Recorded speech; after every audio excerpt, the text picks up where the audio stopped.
Bom, Sidney, primeiramente gostaria de te agradecer pela oportunidade, pela tua disponibilidade de estar nos recebendo aqui e também contribuir para esse trabalho sobre criatividade e inovação, contando com o universo carnavalesco, voltado também para uma transposição para o ambiente organizacional.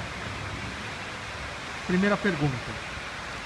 Antes de trabalhar com o carnaval da mocidade, você já possuía ao longo de sua vida algum tipo de relação com o universo carnavalesco? Em caso afirmativo, qual tipo de relação? Tradição familiar ou envolvimento por iniciativa própria como forma de contribuição para a concepção dos espetáculos? Inicialmente, o meu envolvimento com o carnaval foi por motivação familiar, né? No âmbito de que minha família já tinha envolvimento com o carnaval, mais especificamente com as escolas de samba. Também nada profissional, eram todos frequentadores, amantes do carnaval como cultura, como manifestação cultural. E através disso passou de geração a geração, tanto que eu, meu irmão, outros primos, todos temos apreço pelo carnaval. Eu fui o único que entrei no âmbito profissional com o passar do tempo por questões de escolha mesmo, né? Eu foquei nisso e busquei para mim como realidade de trabalho, mas veio realmente do ambiente familiar.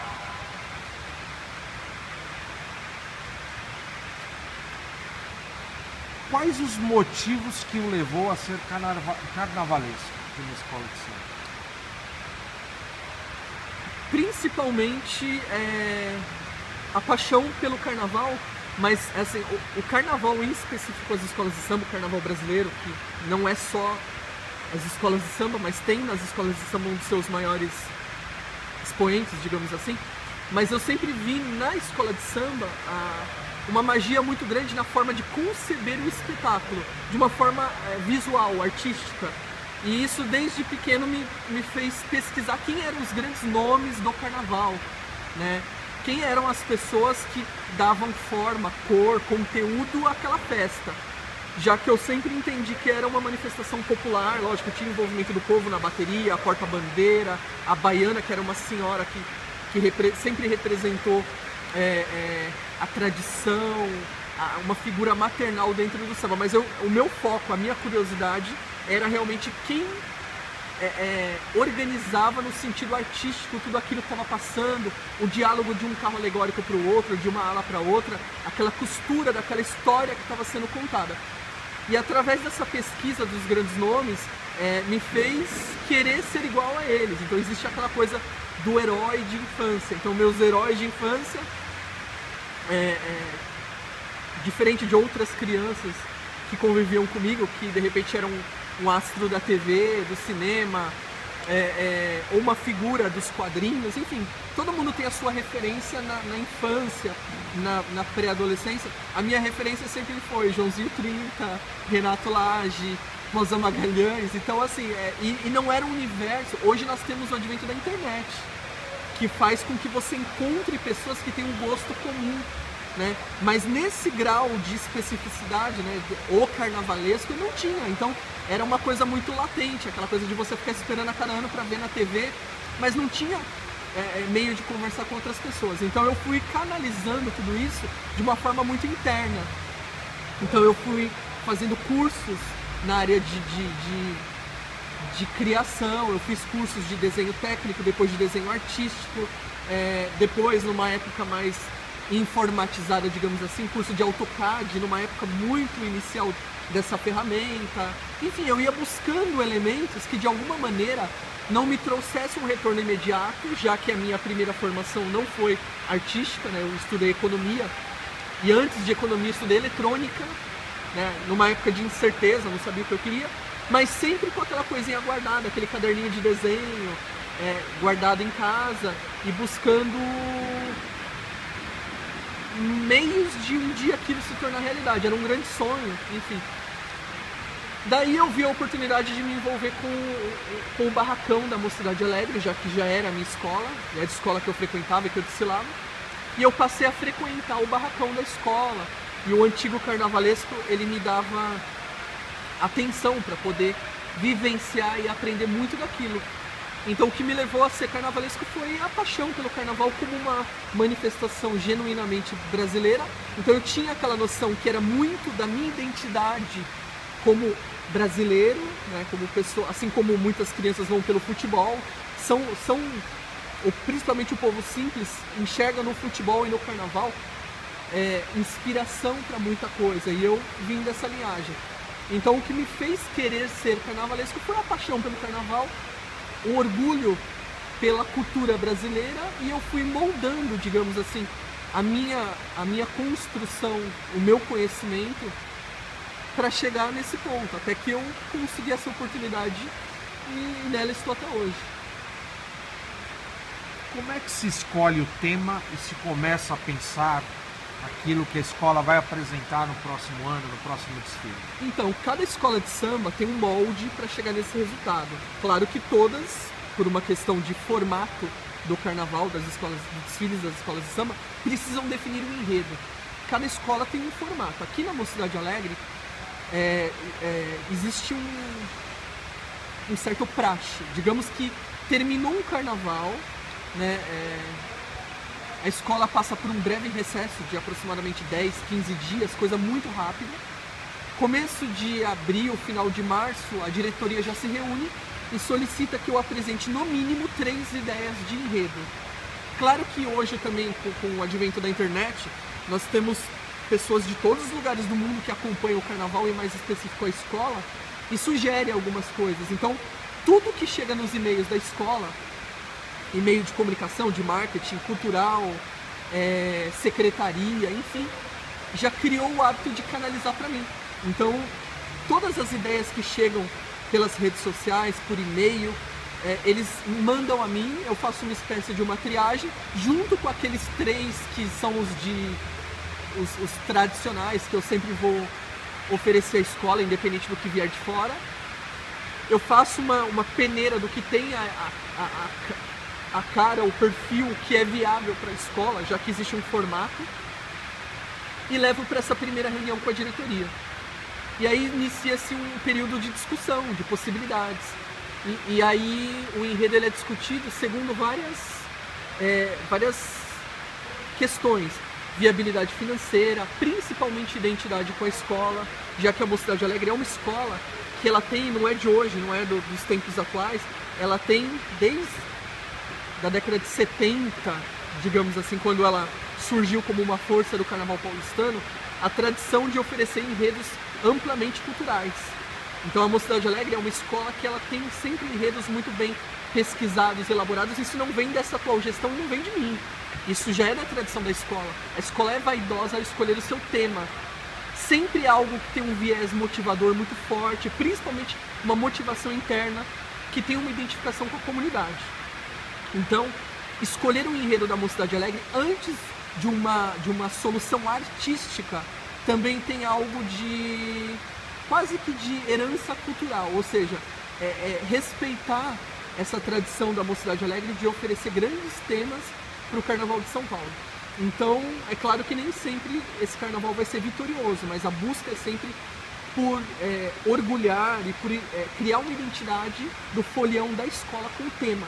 Então eu tenho sempre essa preocupação de alguma maneira, fazer com que o momento, ou a comunidade, ou as grandes figuras da escola estejam correlacionadas com esse assunto. Por exemplo, esse nosso último carnaval de 2014 foi sobre a fé.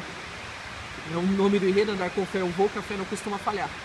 Esse enredo, ele de alguma maneira, lógico que ele é universal, o conceito de fé é universal, mas ele vem de encontro com a identidade atual da escola, que é de sempre acreditar, mesmo nas adversidades. Então, sempre os enredos, de alguma maneira, mesmo que não de forma explícita, mas de uma forma involuntária, implícita, de uma forma inconsciente, esbarra sempre no conceito da escola de um carnaval humanista. Eu acho que essa é a palavra correta. A Mocidade sempre escolhe enredos em que o ser humano esteja em primeiro plano. E é isso que você diz do formato. Exatamente. Exatamente. Né? Então, por exemplo, em 2010, o enredo da Mocidade Alegre era o espelho. Né? Então foi uma das ideias que eu sugeri, a diretoria acolheu, Só que mesmo falando do espelho, que numa primeira visão seria um objeto cotidiano que envolve vaidade ou reflexo, né, da própria imagem, eu procurei levar para um outro viés, numa linhagem mais poética, já que a escola tinha acabado de perder o seu fundador. Né? Então, em 2009, faleceu o fundador da escola, Juarez da Cruz, que foi responsável pelo crescimento da Mocidade Alegre, por uma era de ouro logo na década de 70, quando a escola chegou ao grupo especial. E ele acabou de falecer. Ao invés de homenageá-lo como uma figura sambística, como um grande baluarte do samba, o que eu fiz foi mostrar que ele era o espelho da comunidade que estava exaltando a sua figura. Então, quer dizer, ele era um dos grandes espelhos que a escola estava mostrando naquele desfile, como muitos outros. Então, assim, a escola sempre tem essa tradição de transformar em enredo ou o seu momento, ou a sua personalidade, ou a aura que está no seu entorno. Então, a escolha do enredo da escola, tecnicamente, é feita por uma diretoria chamada Direção de Carnaval, que está junto da presidente, é uma espécie de conselho, juntamente comigo, que sou o primeiro responsável artístico por tudo isso. Lógico que depois o carnaval ele abre, tem figurinistas, costureiras, decoradores, enfim, uma infinidade de outros profissionais, mas digamos que eu dou aquele pontapé junto com a direção. Então a escolha é sempre pautada primeiro no que tem a identidade da escola, depois em questões como viabilidade financeira, valorização cultural do público, já que muitas vezes você pode escolher um enredo que pode trazer um retorno financeiro para a escola, pode agradar quem é de dentro, mas o público externo, que é a grande massa que consome carnaval, pode não entender, falar, poxa, o que eles quiseram dizer com aquilo? E aí o enredo, ele pode não criar o que eu chamo de sinergia, que é isso que eu busco muito, que o enredo ele tem que ter essa aura de inicialmente conquistar quem é da escola, mas depois também envolver os de fora, para que no desfile crie um momento mágico, um momento lúdico, e a escola transcenda. Eu acho que essa é a minha intenção, que o enredo seja um elemento motivador de um momento único durante o desfile. E sobre o enredo patrocinado, que algumas escolas hoje utilizam esse mecanismo como forma de construir os espetáculos também, né? A Mocidade ela tem essa abordagem também ou isso? Não, na verdade assim, a Mocidade Alegre ela não coloca em primeiro plano o patrocínio, mas ela também não descarta e nem olha com olhos de distância.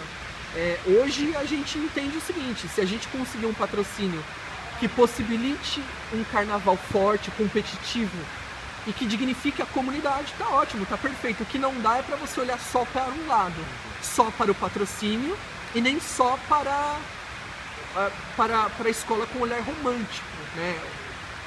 Entendendo que você não tem compromisso com estrutura, com gastos, com desenvolvimento de um desfile impactante. Então você tem que aliar. Por exemplo, eu acabei de dizer que a Mocidade Alegre teve em 2010 um enredo sobre o espelho.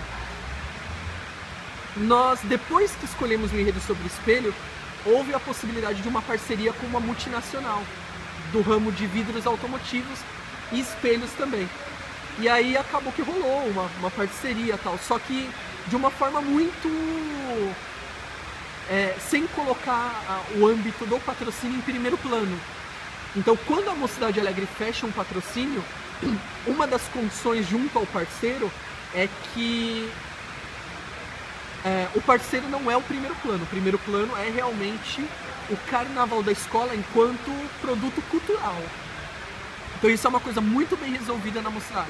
Muito bem resolvida, que isso não vem de mim, que sou carnavalesco. Isso vem da presidente, da diretoria e da forma de administrar o carnaval da escola. E aí eu entro nesse processo com soluções artísticas que se beneficia dessa visão em que o patrocínio não é a prioridade ou o primeiro plano no desenvolvimento do carnaval. De que forma a sua criatividade é estimulada para a concepção dos espetáculos? Você quer dizer no âmbito Pessoa, como eu, não como a escola, como eu. Você, carnavalesco, estimula para você poder conceber o que Então, é concebido. eu acho que o primeiro ponto é essa, eu procuro sempre estar antenado no que acontece no mundo. Então, não ficar... porque assim, o ambiente carnaval, o universo das escolas de samba, ele é muito intenso. Para acontecer um desfile de escola de samba é preciso de muito comprometimento, dedicação, trabalho, foco e objetivo. Só que eu procuro não fazer do universo do carnaval o meu único foco de mundo ou de experimentação cultural.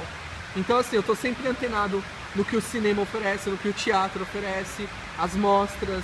Eu sempre faço cursos de áreas que aparentemente não estejam relacionadas com o carnaval. Então, por exemplo, eu acabei de fazer um curso de filosofia oriental na Casa do Saber. Então, num ponto de vista imediatista, eu não estou pensando em carnaval quando eu faço esse curso. Eu estou pensando no sentido da vida, na minha busca como ser humano, pela razão de estar aqui, de passar por tantas coisas, enfim, é uma questão existencial. E aí, de alguma maneira, lá mais adiante, quando eu estou desenvolvendo o carnaval da escola, claro, aí eu busco... Então, se eu tenho algo... Esse ano, por exemplo, o enredo foi sobre a fé. Então, é óbvio que entrou algo de fé oriental. Então, aí você busca um repertório. Então, assim, eu procuro estimular a criatividade justamente me desligando do carnaval como solução estética, já que tem um código de estética. O carro alegórico tem que ter um padrão de altura, comprimento, largura. A fantasia tem que ter um limite de peso para ser funcional, né, já que o componente precisa estar confortável para desfilar. Então eu tenho que obedecer a uma estética funcional e focada no carnaval. Mas eu procuro abstrair do carnaval quando eu posso para poder estimular a criatividade no sentido de trazer soluções inovadoras, né, soluções criativas pro carnaval. Como é que se organiza e que meios se usa para conceber espetáculos tão criativos como vocês concebem hoje? Como que é organizada? Como é que vocês se organizam como escola, né, para conceber? Você quer dizer, se organiza no aspecto de pessoas, no aspecto estrutural? No aspecto... Em ambos os aspectos, porque o espetáculo ele é uma forma que é concebido por pessoas, que é concebido por estruturas. Então, de uma forma geral, como é que a escola se organiza para conceber esses espetáculos? É assim, eu posso dizer que hoje a escola se organiza num paralelo entre formação ou escolha. Nem sempre formação é a palavra correta, às vezes sim, mas formação ou escolha de material humano para mão de obra, mas também a estruturação física para o desenvolvimento do trabalho que essas pessoas desenvolverão dentro da escola. Então, por exemplo, ao mesmo tempo que eu tenho que estar preocupado com a equipe de trabalho que vai estar junto comigo nessa empreitada, nessa caminhada, eu também tenho que estar preocupado, juntamente, óbvio, com a diretoria da escola, qual a estrutura que eu vou oferecer para essas pessoas desenvolverem um trabalho. Então, por exemplo, eu sei que num primeiro passo eu vou ter que contratar projetistas, figurinista, pessoas que vão junto comigo tirar da cabeça e jogar no papel, já que assim, é um volume de criativo muito grande, entre fantasias, alegorias, detalhamentos de peças. São centenas de desenhos, então você precisa de uma equipe de criação, né? Então a gente contrata projetista, desenhista, figurinista, depois que vem a costureira, o aderecista, o escultor e aí vai. Então o primeiro passo é escolher, formar um time, né, estruturar uma equipe focada no trabalho que vai ser desenvolvido. Paralelo a isso, a escola tem que estar cuidando do barracão, do ateliê de fantasias, para que tudo isso tenha, as máquinas de costura tem que estar todas inteiras, em funcionamento, a máquina de solda, a ponteadeira, a máquina de corte. É todo um trabalho organizacional e estrutural para que o trabalho seja desenvolvido com tranquilidade e com qualidade, mais do que qualidade, mais do que tranquilidade, a qualidade. Já que eu não posso falar, olha, eu não gostei de como essa peça foi costurada se eu não tenho meios de a costureira fazer um trabalho de qualidade com as ferramentas que tem em mãos. Então hoje a escola se organiza principalmente com profissionais de qualidade. Então lógico, quando eu vou contratar um escultor, eu quero um ótimo escultor. O pintor tem que ser um ótimo pintor. E no âmbito estrutural a mesma coisa. Eu sei que o serralheiro vai precisar de máquina de corte, de máquina de solda, então tudo isso está funcionando a contento. O barracão não está gotejando em cima das alegorias. Então é um trabalho de estrutura que a escola tem que garantir, não só para mim, mas para todos os profissionais que nós vamos reunir para desenvolver esse trabalho. Como a criatividade e inovação pode se tornar um diferencial competitivo para a escola de samba em um espetáculo? Como que eu não entendi? Como que a criatividade e inovação pode se tornar um diferencial competitivo para a escola de samba em um espetáculo? Bom, eu acho que antes de mais nada, o que mudou todo o sentido da sua pergunta foi a palavra competitivo, ou seja, criativo e inovador todo mundo pode ser. Você pode ter carnavalescos, não só carnavalescos, mas figurinistas, costureiras, que desenvolvem trabalhos criativos e inovadores, mas muitas vezes isso não está a serviço da competitividade da escola. Eu acho que mais do que a inovação e a criatividade, o aspecto competitivo da escola de samba está na sua capacidade de ser eficiente no que vai desenvolver. Então a eficiência a serviço da inovação e da criatividade. Ou seja, de repente eu posso ser um ótimo carnavalesco no sentido de trazer ideias malucas que a escola, nossa, que legal, mas se eu não tenho condições organizacionais ou eu não tenho método para fazer dessa inovação um algo funcional para a escola, não vai se tornar competitivo. Eu vejo dessa maneira. Então o que acontece? Eu já vi muitos carnavalescos gênios fantásticos, mas que ele tem a ideia, mas ele não tem não é implementável a ideia. Ele não tem a sensibilidade, eu não digo nem sensibilidade, ele não tem a perspicácia de ver como essa ideia criativa pode ser aplicada de uma forma funcional, que a escola se torne competitiva com aquela criatividade. Por exemplo, coisas simples, né? Coisas muito simples. Há muito tempo no carnaval se tem um problema que é apertar a cabeça. Então, por exemplo, nossa, é muito apertado. E eu conheço carnavalescos, nossa, da década de 90, que eu tive contato pessoalmente, que sempre falavam assim, poxa, por que não usa espuma? Né? Quando eu falo espuma, não é um improviso. O componente vai lá e arruma um pedacinho de espuma e coloca na testa para não apertar. Virar linha de produção. Todas as fantasias produzidas dentro do barracão da escola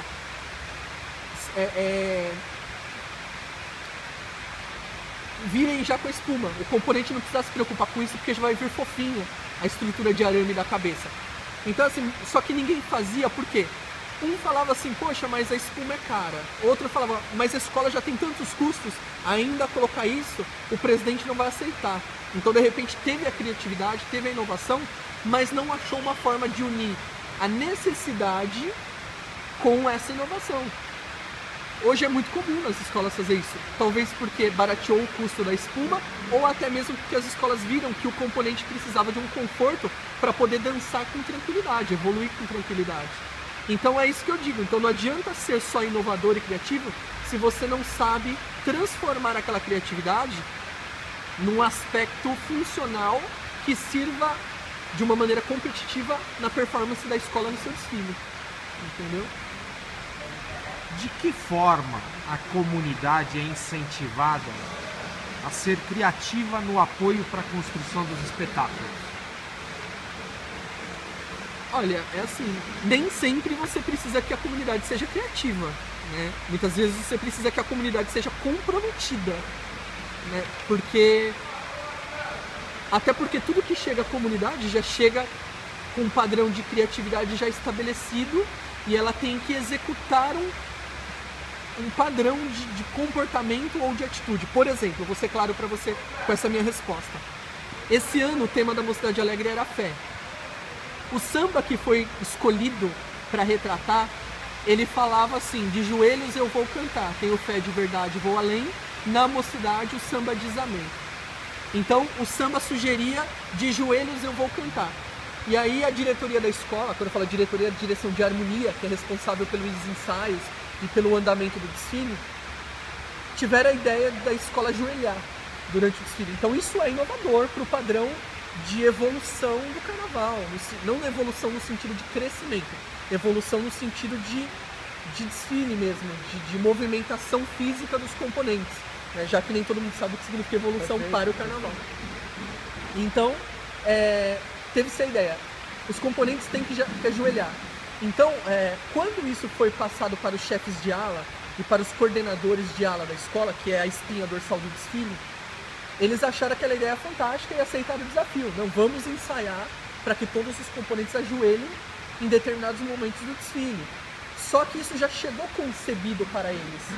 Na verdade, o que eles tiveram era que criar um padrão de comportamento focado para aquilo fosse possível, ou seja, comprometimento, né? Então, assim, eu não sei como responder essa sua pergunta no sentido da criatividade da comunidade, já que muitas vezes a comunidade ela é estimulada a se comprometer com o que já foi criado para que aquilo seja apresentado com eficiência e não necessariamente criar em cima, até porque a escola é formada aproximadamente por 3.500 pessoas que desfilam.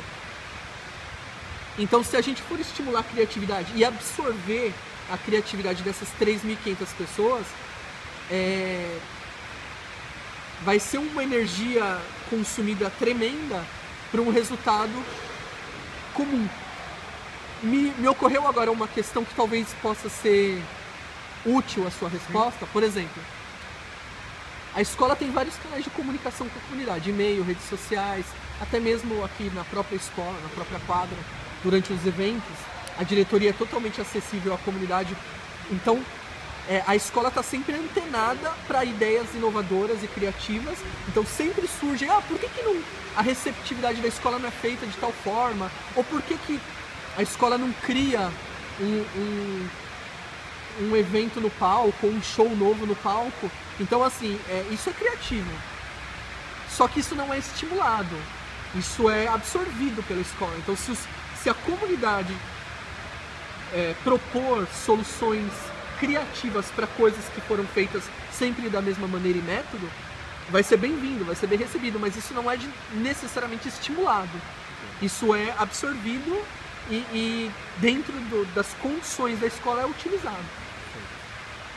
Na sua visão, o que leva à dedicação plena da comunidade, um árduo trabalho na escola de samba, sendo que muitas das vezes não recebe nenhum tipo de incentivo financeiro?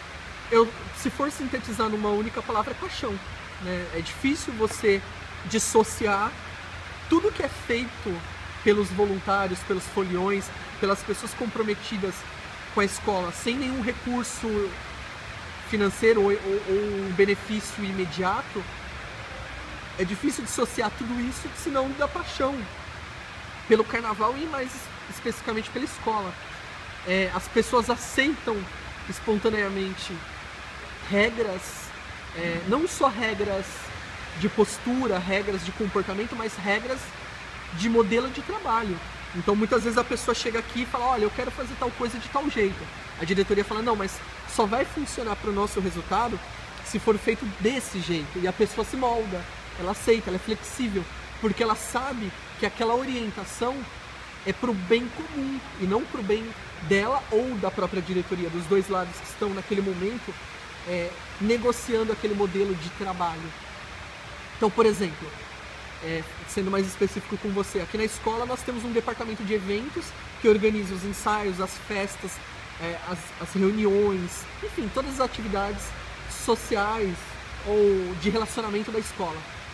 Vai chegar um grupo de turistas vindos da Austrália que vão estar no ensaio de sexta-feira da Mocidade Alegre. É esse departamento que recebe esses turistas. Então são pessoas que são praticamente o cartão de visitas da escola.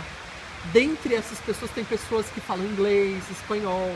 Então são pessoas que são voluntários, eles não recebem por isso, mas eles gostam da escola, gostam do carnaval, e é a maneira deles de oferecer o seu melhor para que a escola esteja sempre ativa, sempre vigorosa, recebendo, dialogando e trocando experiência com pessoas de outras culturas, de outros países, de outra bagagem. Então, muitas vezes são pessoas que estudaram turismo, são pessoas que têm uma visão empreendedora razoável, né? Só que aqui dentro é incrível isso. Elas trabalham em agências de turismo, trabalham com eventos de grande porte aí fora, mas aqui dentro elas falam, não, independente do que eu sei sobre receptividade, sobre turismo, sobre essa questão de hospitalidade, eu aceito mudar o meu padrão de trabalho em nome da estrutura da escola e do que ela entende que é melhor para um trabalho realizado.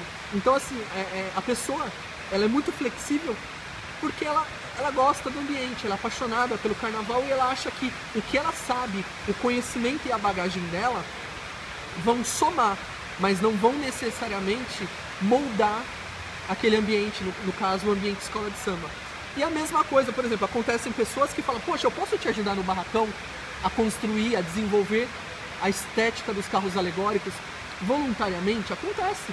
Tem pessoas que falam, é a oportunidade que eu tenho de vivenciar. Tem estudantes de moda que falam, olha, eu quero ajudar na construção dos protótipos das fantasias, dos pilotos das fantasias, porque assim, vai me enriquecer.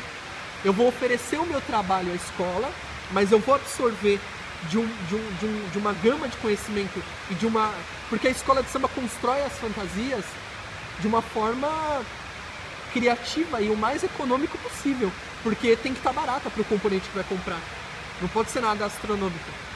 Então a pessoa se envolve sabendo que ela vai aprender a utilizar de materiais alternativos, de soluções criativas para efeitos visuais incríveis. Ou seja, é aquilo que não se aprende numa sala de aula, você aprende na prática, e quando o dinheiro é escasso, mas o efeito tem que ser maior. Perfeito.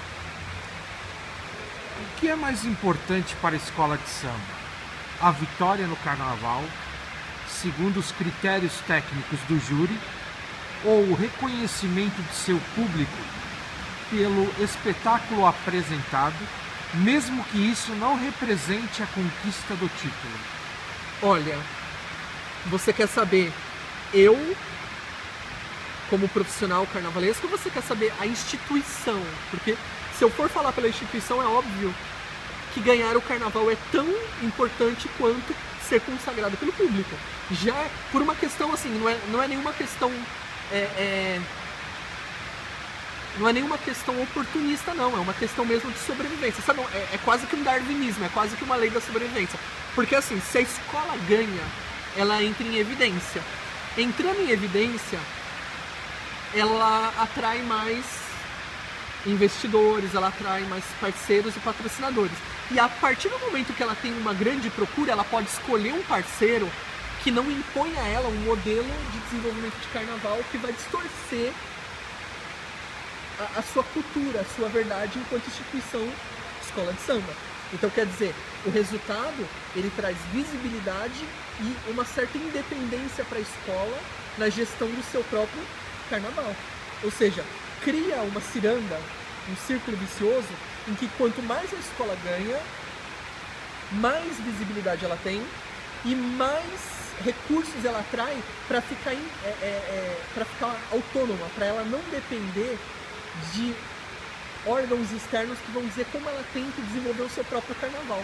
Então, quer dizer, é uma ciranda onde cada vez mais o ganhar traz benefícios que não é só a vitória oficial do carnaval, é a vitória mesmo de desenvolver atividades que ela não poderia se ela fosse refém de resultado, entendeu? Então, por exemplo, hoje a Mocidade Alegre, como atual tricampeã do Carnaval de São Paulo, a Mocidade Alegre, como uma escola que nos últimos 11 carnavais ganhou 6, ela tem credibilidade para poder ousar mais que outras escolas que ainda têm que provar que elas são eficientes Eu não sei se você está entendendo o que eu digo, entendendo. mas eu quero dizer assim, a ousadia, ela fica muito mais leve a partir do momento que você já não tem muita coisa a provar aos outros, porque muita coisa já foi provada. E isso impacta até no meu trabalho. Muitas vezes eu penso assim, poxa, isso que eu estou pensando, jamais uma escola que não ganha há 20 anos faria. Porque ela tem muito a perder, ela tem que ganhar um carnaval, ela está em busca de um resultado, enquanto a escola em que eu estou agora, ela já ganha carnavais. Então ela fala assim, vamos usar, se der errado, paciência. As pessoas sabem que a gente quer o melhor e que a gente é capaz de fazer o melhor. Entendeu? Então isso é muito importante, isso está sempre comigo. Eu levo na minha bagagem. E aí, sendo mais objetivo na sua pergunta, né, porque eu falei meio como instituição, falando o meu trabalho, eu, carnavalesco, eu vejo o seguinte, para mim é mais importante ser consagrado pelo público do que ganhar carnaval. Por quê? Nada paga quando termina um desfile e eu saio da pista e as pessoas falam, caramba, o que vocês fizeram? Quando eu vejo que assim, é algo tão intenso, o reconhecimento da imprensa, das outras escolas, acontece sim dos outros diretores e outros profissionais, nos procurar e falar, olha, parabéns, foi incrível o trabalho de vocês. Dá uma sensação de dever cumprido e de plenitude tão intenso que independente do que vai acontecer no dia da apuração, eu já me sinto um vencedor. E é curioso isso, porque isso veio com a maturidade dentro desse ramo. No início eu procurava o resultado, eu achava, não, as pessoas só vão olhar para o meu trabalho quando ele for vencedor, quando ele for nota 10. Hoje eu já não tenho isso. Eu já prefiro um carnaval, que as pessoas falem assim, eu nunca me esqueço daquele carnaval que você fez, aquele carro alegórico, que acontecia tal coisa. Isso pra mim é mágico. Saber que é algo que saiu da minha cabeça, de uma ideia minha, aquilo imortalizou e as pessoas têm aquilo como referência. Não referência estética, não estou dizendo que eu apontei uma tendência de trabalho. Eu quero dizer que aquilo marcou, que aquilo ficou imortal perante a visão das pessoas. Então hoje eu posso dizer que a escola tem a missão de ser campeã. Eu tenho a missão de tornar o desfile da escola um momento único. É como aquele publicitário que vai desenvolver uma peça publicitária, uma campanha que ela tem que... Sabe, pode ser Pepsi, né? Pode ser, né? Então, sabe aquela coisa, buscar o... Marcar, né? Mas marcar de uma forma muito sensível. Sabe? Não eu vou fazer um carro alegórico de 27 metros de altura, porque isso nunca aconteceu. Eu não penso em marcar com o inédito. A minha concepção é atingir o coração das pessoas com aquele carnaval muito humano, muito sensível, que vai fazer com que ela fale, poxa, eu estou ali junto com a escola. Na sua visão, como que as empresas podem utilizar as técnicas ou métodos criativos das escolas de samba de forma que possa diferenciar seus produtos e serviços da concorrência? Então, eu acho, uma coisa que eu aprendi nas escolas de samba, e eu falo até muito em algumas palestras que eu já fiz, eu acho que a palavra motivação, ela está, depois dessas técnicas de motivação, a palavra motivação ela ficou um pouco banalizada. Então eu até mudo o aspecto, eu acho que não é nem motivar, porque motivar pode ser no âmbito financeiro, com benefícios, com uma série de vantagens que o colaborador ou funcionário, ou como quer que se chame, a pessoa que presta serviço a essa empresa possa querer. O que eu quero dizer assim, deixar de lado o chavão da motivação e partir para a paixão genuína do colaborador pelo ambiente, não digo pela empresa em si, porque é muito complicado falar em paixão por instituições da iniciativa privada, né? Eu digo paixão pelo ofício. Então eu acho que uma coisa que acontece na escola de samba é colocar, quando eu falo as escolas de samba, eu estou dizendo essencialmente a que eu atuo atualmente, a Mocidade Alegre, é colocar a pessoa certa no lugar certo e perceber que o líder ele só vai sossegar quando ele perceber que há um brilho nos olhos da pessoa que está naquela função. Então muitas vezes tem uma pessoa que ama o ambiente, ama tudo isso que está acontecendo, mas não está na função certa para poder oferecer o seu melhor dentro do ambiente. Por exemplo, já aconteceu aqui na Mocidade Alegre de uma pessoa estar na bateria tocando instrumento, só que ela está totalmente desmotivada. Ela ama o carnaval, mas o sonho dela é ser mestre-sala. E aí se não tem um diretor que tem um olhar sensível, ou o próprio mestre de bateria que fala, poxa, ele é apaixonado pela escola, mas ele não está rendendo tocando lá o tamborim dele. O que está acontecendo? Então, o olhar sensível do líder em despertar a paixão do colaborador, e mais do que despertar a paixão, do que ser um líder motivador e que extrai o melhor do colaborador, também ter a sensibilidade de falar, olha, ele é ótimo, mas não para essa função. A paixão que ele tem por tudo isso que está acontecendo aqui vai ser melhor explorada ao benefício comum se ele estiver na posição Y e não na posição X. Então, eu acho que o que falta muito hoje nas empresas é esse olhar mais humano pro colaborador, pro funcionário, para que ele, além de competente, seja um apaixonado pelo ofício, e o ofício dele seja a única coisa que ele possa oferecer naquela instituição, naquela organização. Ou seja, ele não pode fazer nada melhor do que ele faz, porque ele já faz com paixão aquilo que ele faz. Então eu acho que falta um olhar mais humano nas empresas, que as escolas de samba têm, porque se ela não valoriza o seu material humano, ela não vai ser vigorosa, por mais dinheiro, por mais estrutura e mais organização que ela tenha. Ela tem que ter um olhar sensível para todo mundo que está ao seu entorno. Isso vem de cima para baixo, né? Vem mesmo das lideranças. Não adianta eu ter uma pessoa dentro da instituição que tem essa percepção da valorização do humano no todo, no contexto, se essa pessoa não tem poder de articulação, ela não consegue mudar essa cadeia e mudar essa organização. Então eu vejo dessa maneira. O que falta muito nas empresas, e o que eu acho que as empresas poderiam extrair das escolas de samba, mais do que motivação, seria despertar a paixão do colaborador por uma função que ele se sinta único, exclusivo dentro do todo. Ou seja, eu faço a diferença. Perfeito, Sidney. Gostaria de te agradecer mais uma vez pela disponibilidade, mais uma vez, e as respostas das perguntas aqui. E deixar os meus sinceros abraços aí.